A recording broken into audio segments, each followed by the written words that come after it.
Hello students, मैं वैभव आपका अपनी क्लास में स्वागत करता हूं। आज हम चैप्टर बाइनोमियल थ्योरम की एक्सरसाइज 8.2 शुरू करेंगे। तो स्टूडेंट्स, उसका जो पहला क्वेश्चन है वो है find the coefficient of x power 5 in the expansion of x plus 3 power 8। तो ये है हमारा क्वेश्चन। यहाँ पर स्टूडेंट्स एक बात समझ लो कि कोई भी बाइनोमियल दिया हुआ हो हमको और x की कोई भी पावर कैलकुलेट करने के लिए दी हुई हो, हम फाइंड आउट कर सकते हैं अगर वो पावर इसमें एग्जिस्ट करती हो, चाहे वो पावर इसकी एक्सपेंशन में एग्जिस्ट ना करती हो। दोनों ही बातें हमें पता चल जाएंगी। कैसे? देखो, सबसे पहले हम सॉल्यूशन स्टार्ट करेंगे तो कहेंगे गिवन बाइनोमियल इज, हमें जो बाइनोमियल दिया हुआ है वो है x प्लस 3 पावर 8। अब x की एक कोई खास पर्टिकुलर पावर वाली टर्म फाइंड आउट करने के लिए हमें जनरल टर्म पता करनी होगी, और जनरल टर्म के बारे में मैंने पिछली क्लास में अच्छी तरह से डिस्कस किया था। तो हम क्या लिखेंगे? जनरल टर्म वो होती है T R plus 1 is equal to 8 C R x power 8 minus R into 3 power R. तो अगर कोई पर्टिकुलर एक्स की पावर वाली टर्म फाइंड आउट करनी है, उसके लिए स्टूडेंट्स क्या करना होता है? सबसे पहला काम ये करना होता है कि जनरल टर्म फाइंड आउट करनी है और उसमें एक्स की पावर्स को कैलकुलेट करना है। जैसे अगर यहाँ पर x की पावर सिंपल है 8 माइनस आर आ रही है, लेकिन कई बाइनोमियल्स ऐसे होते हैं जैसे यहाँ पे x स्क्वायर होता या 3/x होता, तो हमें वहाँ पर भी x की पावर यहाँ पे अपॉन में x पावर r आती, तो x को ऊपर लिख के x को एक ही जगह लिखकर उसकी पावर को रिप्रेजेंट करना है। तो जब हमने जनरल टर्म पता कर ली, उसे सिंप्लीफाई भी कर दिया अगर सिंप्लीफिकेशन की ज़रूरत हो तो। यहाँ पे सिंप्लीफिकेशन की फर्दर ज़रूरत हमें नहीं लग रही। तो हमने ये देखना है कि x की कौन सी पावर हमें चाहिए थी। x की पावर चाहिए थी 5, तो हम कहेंगे for the coefficient of x power 5 put, क्या पुट करना है? जनरल टर्म में r की पावर, x की पावर क्या है? 8 माइनस आर, और हमें चाहिए कितनी? 5। तो हमें एक्चुअली 8 माइनस आर को 5 के बराबर रखना है। जो x की पावर सॉल्व हुई जनरल टर्म में, वो पावर और जो क्वेश्चन में x की पावर रिक्वायर्ड है, इन दोनों नंबर्स को इक्वेट करना है। तो यहाँ से हमारे पास r की वैल्यू क्या आ गई? ऑब्वियसली 3 आ गई। 8 माइनस 3 इज इक्वल टू 5। तो यहाँ पर अगर सॉल्व करते वक्त r की वैल्यू नेचुरल नंबर ना आए या होल नंबर ना आए, क्योंकि r 0 भी हो सकता है, तो ये जो हमें पूछा गया है ना x की पावर, वो इसमें इसकी एक्सपेंशन में एग्जिस्ट नहीं कर रही होगी। एक बार फिर सुन लो स्टूडेंट्स, कई क्वेश्चंस में यहाँ पर r की वैल्यू हमारे पास आ जाती है फ्रैक्शन में या नेगेटिव। अगर नेगेटिव या फ्रैक्शन आ रही है, p/q फॉर्म में आ रही है, तो वो जो क्वेश्चन में पूछी गई x की पावर है वो एग्जिस्ट नहीं करेगी इस बाइनोमियल की एक्सपेंशन में। इसका यहाँ पर r की वैल्यू को का होल नंबर में आना ज़रूरी है, क्योंकि NCR में r यहाँ पर होल नंबर्स ही होते हैं। तो अब तो क्वेश्चन सॉल्व हो गया, r की वैल्यू आ गई, तो अब हम कोफिशिएंट निकालते हैं। Therefore coefficient of x power 5, इस तरह लिख देंगे हम शॉर्टकट में, is equal to general term में x को छोड़कर बाकी उसका कोफिशिएंट है, तो 8c3 इंटू 3 पावर 3, इसको कैलकुलेट करते हैं। 8 factorial upon 3 factorial 5 factorial into 3 into 3 into 3, 3 की power 3। Is equal to 8 into 7 into 6 into 5 factorial upon 3 into 2 into 1 into 5 factorial into 27। 5 factorial cancel, 3 2 और 1 मल्टीप्लाई में 6 के बराबर है, 6 से कैंसिल हो गया।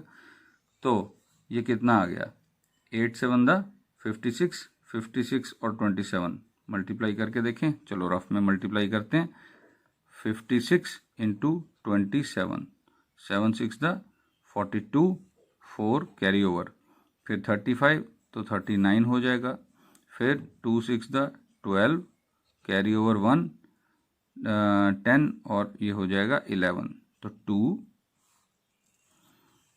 1 कैरी ओवर हुआ 5 और 1, तो ये आ गया हमारा 1 5 1 2।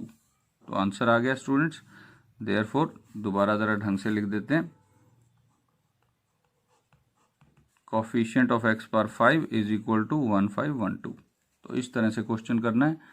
आई थिंक तुम क्वेश्चन नंबर 2 अपने आप कर सकते हो अब इतनी इन्फॉर्मेशन के साथ। हम चलते हैं क्वेश्चन नंबर 3 और 4। अब क्वेश्चन नंबर 3 और 4 में सिर्फ जनरल टर्म फाइंड आउट करनी है स्टूडेंट्स, वो भी तुम अपने आप कर पाओगे क्योंकि तुमने जनरल टर्म फाइंड आउट करने का तरीका मैंने बता दिया। हम चलते हैं अब क्वेश्चन नंबर 5 की तरफ। तो ये है स्टूडेंट्स हमारा question number 5। Find the fourth term in the expansion of x minus 2y power 12। यानी अब हम क्या फाइंड आउट करना सीखेंगे, खास कोई टर्म। अब हम देख रहे हैं 12 पावर है तो 13 टर्म्स होंगी, 13 टर्म्स में से हम कोई भी टर्म एकदम से पता कर सकते हैं बगैर इसका एक्चुअल एक्सपेंशन किए। तो देखते हैं, सबसे पहले हम क्या लिखेंगे, given binomial is x minus 2y power 12। अब मैंने फोर्थ टर्म पता करनी है तो मैं क्या कहूँगा, now T4 is equal to T। देखो जनरल टर्म का फॉर्मूला क्या था, हमें पहले वो देखना पड़ेगा। मैं जनरल टर्म में लिख रहा था TR+1, तो इस 4 को भी मुझे R+1 की फॉर्म में लिखना है। तो 4 को R+1 की फॉर्म में लिखूंगा तो 3+1 लिखना पड़ेगा मुझे। तो T4 है T3+1। और अब जनरल टर्म में जो जनरल टर्म का फॉर्मूला है उसमें R की जगह 3 पुट करेंगे, तो 12C3 x power 9 minus 2y power 3। देख लो एक बार फिर से, जनरल टर्म का जो फॉर्मूला है उसमें मैंने r की जगह 3 पुट किया। और 3 क्यों पुट किया, क्योंकि मुझे पता था कि T4 तो हमें फोर्थ टर्म तो पूछी हुई है और 4 को मैं 3+1 के तौर पे लिख सकता हूँ क्योंकि मुझे बनाना था R+1। अगर थोड़ी सी अभी कंफ्यूजन है तो मैं लिख के दिखा देता हूँ कि जनरल टर्म कैसे लिखी थी हमने। TR+1 is equal to NCR A power N minus R B power R। ये स्टूडेंट्स मैंने जनरल टर्म पिछली क्लास में बताई थी तुमको। तो इसमें क्योंकि R+1 है, एक्चुअली फर्स्ट टर्म में R 0 होता है, सेकंड टर्म में R 1 होता है, तो R यहाँ पर जो पुट होता है वो टर्म के नंबर से एक कम नंबर होता है, इसलिए R+1 यहाँ पे अगर होगा तो यहाँ R होगा। तो इसी के तहत T4 को मैंने T3+1 लिखा और यहाँ पर जनरल टर्म के फॉर्मूले में R को 3 पुट किया। तो यहाँ 12 माइनस 3 हो गया 9 और ये 2y की पावर 3।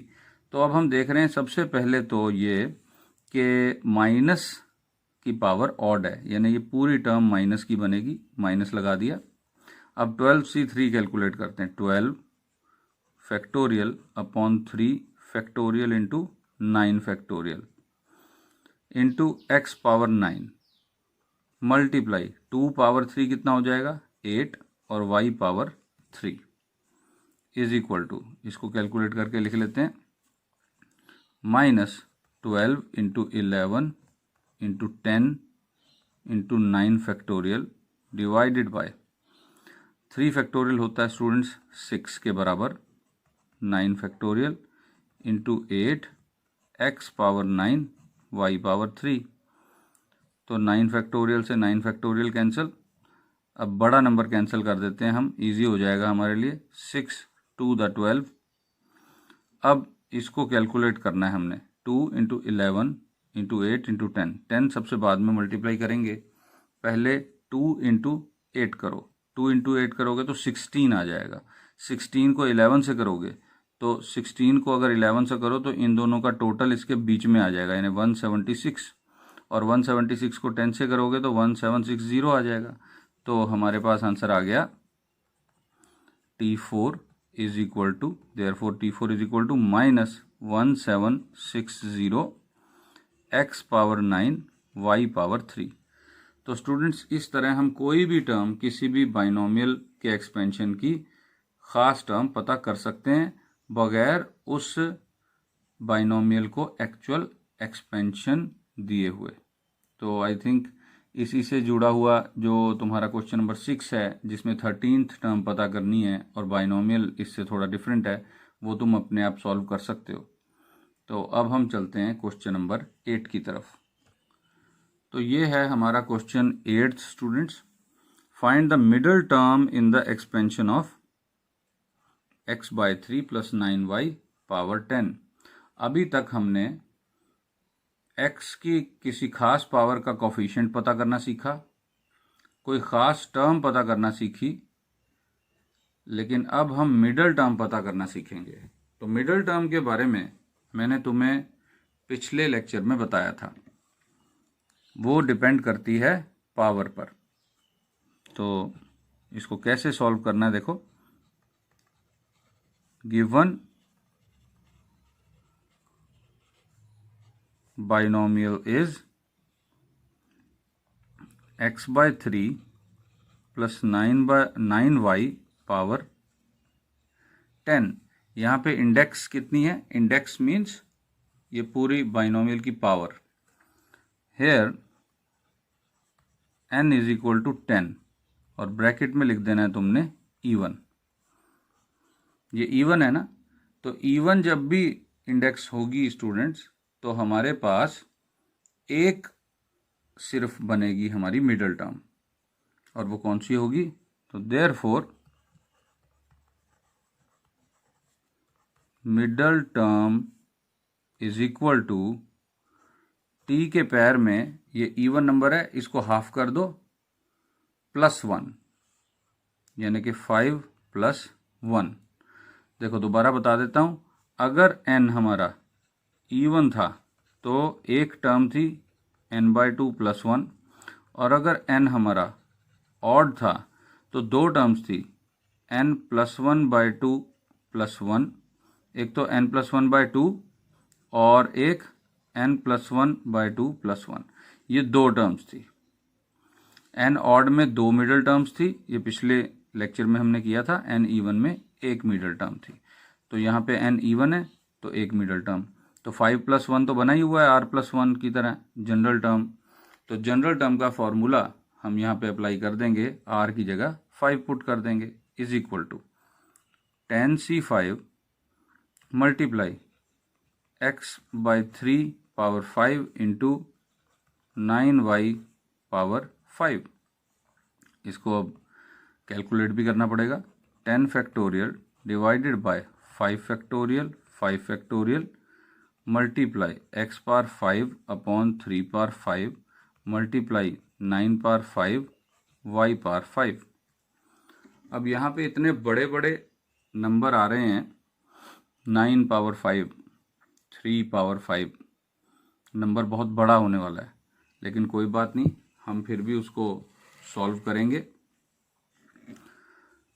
तो सबसे पहला स्टेप मैं कर देता हूँ तुम्हारे लिए। 10 × 9 × 8 × 7 × 6 × 5 factorial divided by 5 × 4 × 3 × 2 × 1 × 5 factorial into 9 power 5 को हम लिख सकते हैं 3 power 10 upon 3 power 5 x power 5 y power 5, क्योंकि 9 ऑलरेडी क्या है, 3 पावर 2 है, तो 3 पावर 2 की पावर 5 मतलब 3 पावर 10। मैंने ऐसा क्यों किया?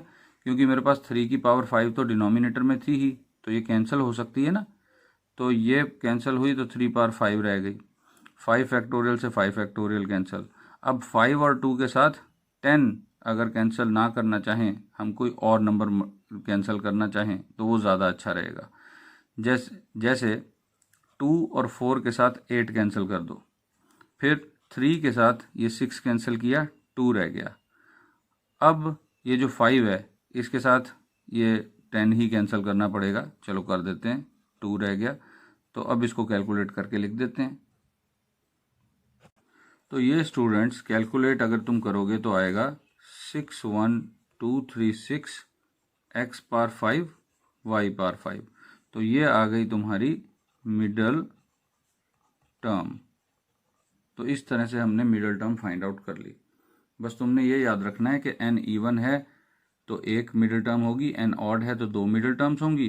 तो अगर हमारा ये इंडेक्स ऑड होता तो हम ये 2 टर्म्स पता करते, हमारी 2 मिडल टर्म्स हो जाती, एक मिडल टर्म ना होती। तो आई थिंक ये समझ में आ गया होगा तुमको स्टूडेंट्स। तो अब हम इससे आगे चलते हैं क्वेश्चन नंबर 9 की तरफ। तो स्टूडेंट्स हमारा क्वेश्चन नंबर 9 है, in the expansion of 1 plus a power m plus n prove that coefficients of a power m and a power n are equal. तो जो हम सबसे पहले लिखते हैं हम वही लिखेंगे, given binomial is 1 plus a power m plus n। Now coefficient of a power m कितना होगा? अगर तुम याद करो 1 प्लस एक्स पावर n की एक्सपेंशन को, तो यहाँ पे x की जगह a है और n की जगह m प्लस n है। तो कोफिशिएंट क्या बनेगा? m plus n c m and coefficient of a power n is equal to m plus n c n। तो ये 2 नंबर हमें बराबर प्रूव करने हैं। कोई मुश्किल काम नहीं है स्टूडेंट्स, ये तो बराबर हैं ही। क्यों? क्योंकि तुमने पिछले चैप्टर में पढ़ा होगा कि अगर NCR और NCM बराबर हों तो R प्लस M N के बराबर होता है। मतलब इसको और तरीके से समझो कि 2 कोफिशिएंट्स NCR टाइप के बराबर होंगे अगर नीचे वाले 2 नंबरों का सम ऊपर वाला नंबर बन जाए। यहाँ भी तो वही है, ये दोनों बराबर ही होंगे। क्यों? क्योंकि नीचे वाले नंबर जो हैं m और n उनका सम ऊपर वाला नंबर बना हुआ है। लेकिन चलो फिर भी हम इसको सॉल्व करके ही देख लेते हैं, बराबर ही आएगा। Now m plus n c m is equal to m plus n factorial divided by m factorial into n factorial. क्यों? क्योंकि m फैक्टोरियल तो आएगा ही, m प्लस n में से m माइनस करोगे तो n रह जाएगा, which is equal to m plus n factorial. n factorial पहले लिख लिया, m फैक्टोरियल बाद में लिखा, जो कि आ जाएगा m plus n c n। तो ये दोनों बराबर ही हैं। तो therefore coefficient of a power m is equal to coefficient of a power n। ये हमने प्रूव कर दिया। तो स्टूडेंट्स अब हम चलते हैं क्वेश्चन नंबर 10 की तरफ। तो ये है स्टूडेंट्स हमारा question number 10। The coefficients of r minus 1th term, rth term and r plus 1th term in the expansion of x plus 1 power n are in the ratio 1:3:5, find n and r।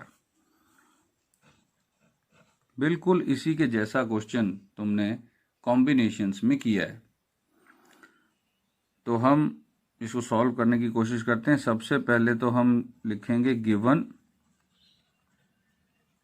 Binomial is x plus 1 power n, और इसको मैं 1 plus x power n भी तो लिख सकता हूँ, क्योंकि x plus 1 और 1 प्लस एक्स में क्या फ़र्क है? कोई फ़र्क नहीं। इसको थोड़ा ठीक कर देते हैं, 1 प्लस एक्स पावर n। तो अब हम कोफिशिएंट इन टर्म्स के लिख सकते हैं। Now coefficient of r minus 1th term कितना आ जाएगा, NCr minus 1। Coefficient of rth term NCr and coefficient of r plus 1th term NCr plus 1। अब हमें क्वेश्चन में दिया हुआ है कि ये तीनों टर्म्स जो हैं वो इस रेशो में हैं, तो हम लिखेंगे according to question NCr minus 1 is to NCr is to NCr plus 1 is equal to 1 is to 3 is to 5। I think यहाँ तक तो समझ में आ गया होगा, कोई ख़ास दिक्कत वाली बात नहीं है। लेकिन अब इसके बाद हम कैसे सॉल्व करेंगे, इसको देखकर तुमको याद आ गया होगा स्टूडेंट्स कि इस जैसा क्वेश्चन तुमने कॉम्बिनेशन चैप्टर में यानी इससे पिछले वाले चैप्टर में किया था। और वो कैसे किया था थोड़ा सा हिंट दे देता हूँ, करना तुमने खुद है। हम क्या करेंगे, ये दो रेशो लेंगे, उसको इन दो के बराबर रखेंगे, फिर ये दो रेशो लेंगे, उनको इन दोनों के बराबर रखेंगे और दो इक्वेशंस बनाएंगे n और r में। तो यहाँ से हमें मिला NCr minus 1 is to NCr is equal to 1 is to 3 and NCr is to NCr plus 1 is equal to 3 is to 5।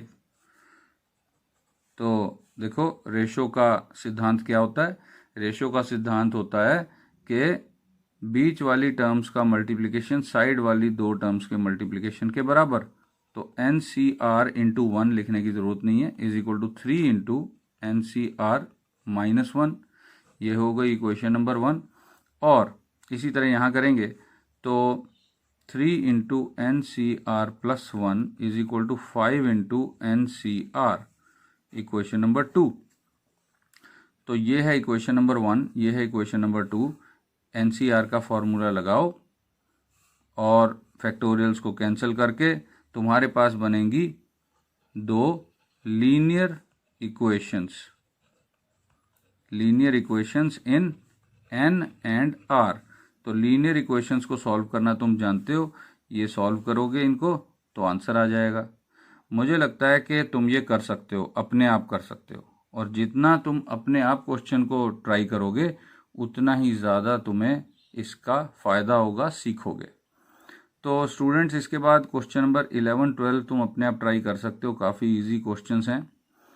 और इतना जितनी नॉलेज हमें बाइनोमियल थ्योरम की हो गई है, अब हम एक और टाइप का क्वेश्चन करते हैं जो कि मिसलेनियस में दिया हुआ है। तो मिसलेनियस का एक क्वेश्चन करते हैं। क्वेश्चन क्या है, find the term independent of x in the expansion of 3/2 x square minus 1/3x whole power 6। ये है क्वेश्चन हमारा। तो इसको कैसे सॉल्व करना शुरू करेंगे हम सबसे पहले तो वही लिखा करते हैं, गिवन बाइनोमियल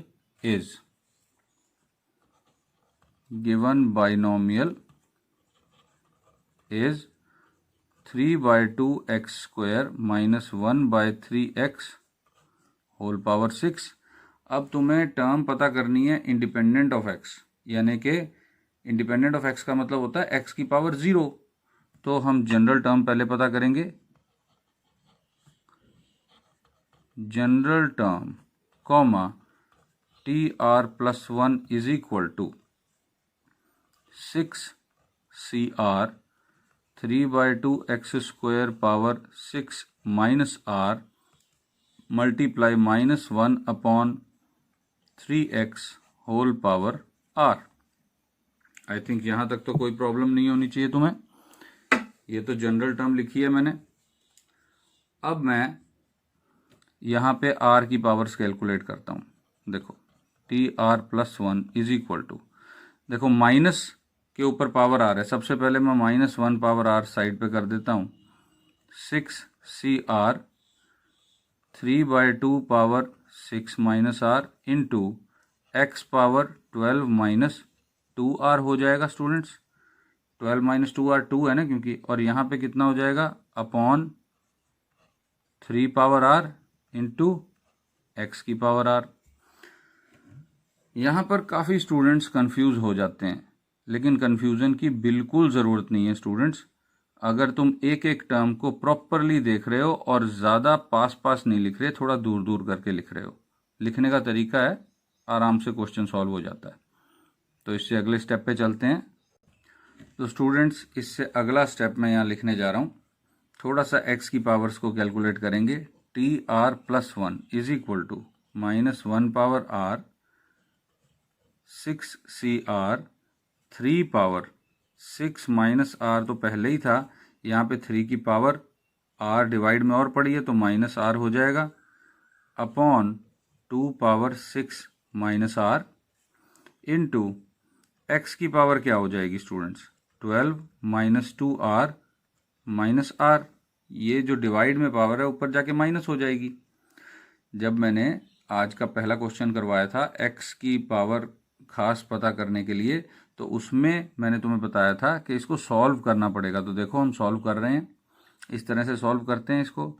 तो जनरल टर्म सॉल्व करके बन गई -1 power r 6CR 3 power 6 minus 2r upon 2 power 6 minus r into x की power 12 - 3r।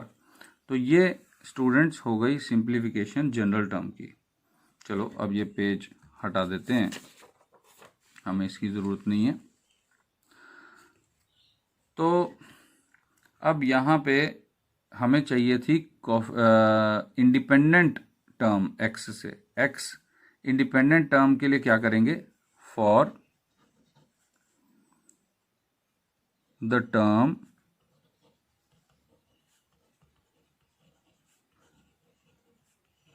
Independent of x put. देखो इंडिपेंडेंट टर्म x की अगर होगी तो वहां पर x की पावर 0 होगी। तो यहाँ पर x की पावर कितनी है 12 - 3r, तो दोनों पावर्स को इक्वेट करना है। तो put 12 - 3r is equal to 0। x की पावर 0 और x की पावर 12 - 3r बराबर, तो r की वैल्यू कितनी आ गई, r की वैल्यू 4 आ गई, क्योंकि 3 × 4 12 होता है, 12 - 12 0 होता है। तो देयरफॉर रिक्वायर्ड टर्म इज, देखो r को 4 पुट कर दो, T4+1, देखो 4+1 which is equal to -1 power 4 6C4 3 power 6 minus 8, देखो यहाँ 8 आ जाएगा, 4 पुट करोगे, अपॉन 2 पावर 6 माइनस 4, और यहाँ तो x 0 हो जाएगा इंटू एक्स की पावर 0, क्योंकि 12 - 12 हो जाएगा। तो इसको अब तुम सॉल्व अपने आप कर सकते हो स्टूडेंट्स। ये प्लस की टर्म बनेगी, 6C4 कैलकुलेट करके, ये कैलकुलेट करके इसका आंसर तुम लिख सकते हो। तो इस तरह से स्टूडेंट्स बाइनोमियल थ्योरम का जो चैप्टर है, हमने अब तकरीबन सारे टाइप के क्वेश्चन कर लिए। अब हम अगली क्लास में मिलेंगे, तब तक इन क्वेश्चंस की तैयारी करो। Best of luck, thank you.